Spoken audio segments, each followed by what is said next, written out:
Hi, I'm Marty Nemko. How I create flash fiction. I've written over 1,000 few-minute stories, and here is a recent favorite. It's called The Finger Painting. So there's an illustration that becomes crucial to you understanding this, and it's a finger painting by a 3-year-old who is pink and mainly purple, with the letters, with the finger written in the letter N, and then a second attempt to write the letter N, the way a 3-year-old would try to do it.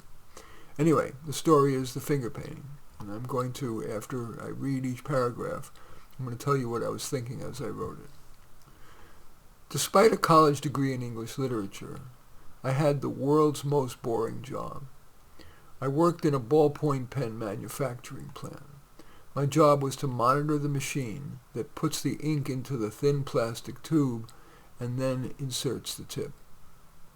Now, that previous paragraph laments liberal arts graduates' underemployment while giving credit to the unsung heroes who make products we affordably use every day.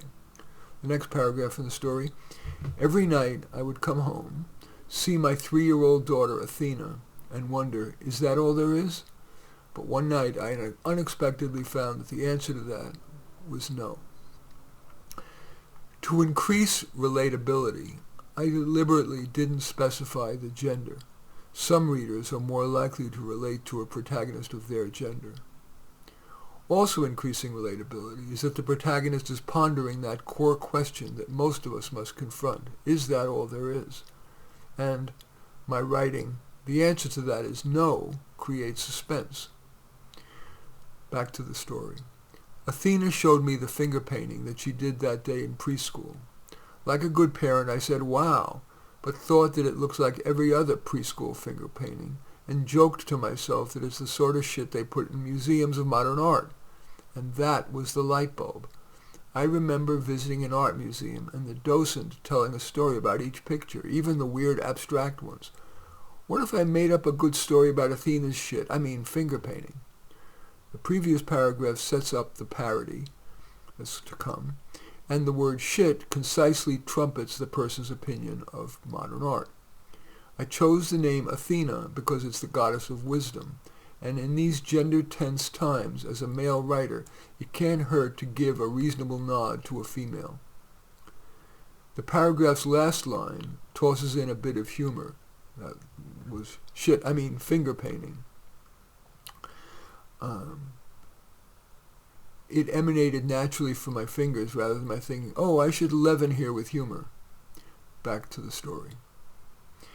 My professor said I was a good writer. Well, I tried to put that to work. Here's what I wrote in submitting her finger painting to the Valley Museum of Modern Art.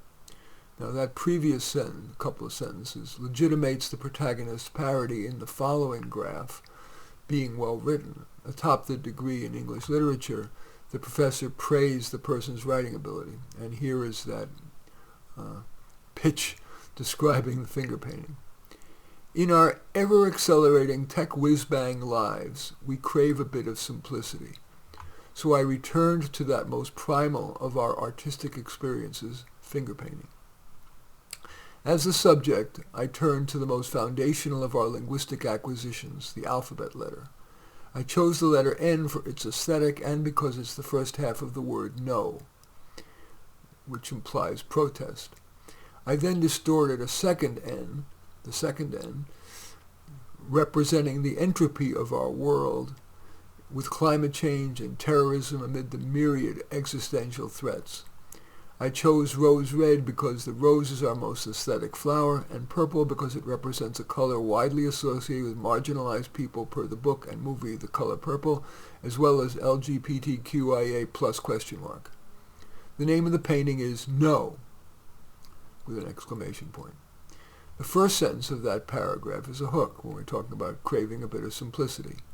The parody is amplified by its pandering to stereotypical memes of modern art aficionados, modern art museum curators, and the media, the primal, climate change, marginalized people, LGBTs, and the protest implied in the finger painting's title, No.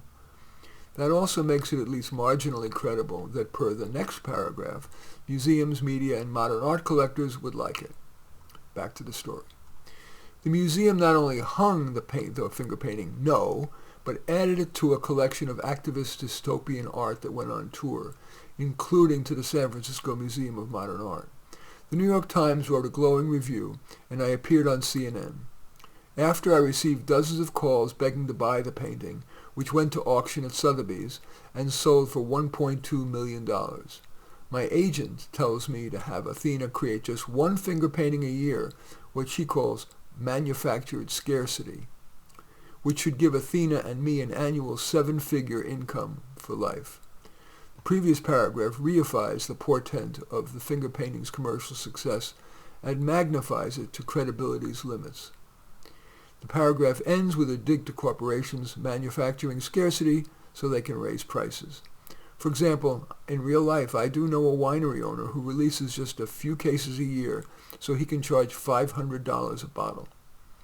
In all my flash fiction, my goal is, given our ever shorter attention spans, to give the reader a character they care about, at least one plot twist, and one or more things substantive to think about, all within the time it takes in the few minutes before they turn out the light.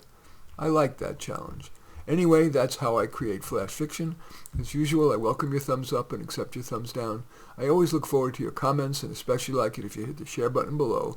Share on your social media so that my efforts can have broader impact. And I am flattered if you choose to subscribe to my channel, and certainly would welcome you taking a look at any of my 35 books. Perhaps most relevant to this is A Dose of Reality, but all 35 are on Amazon. In any event, I thank you for watching. I'm Marty Nemko.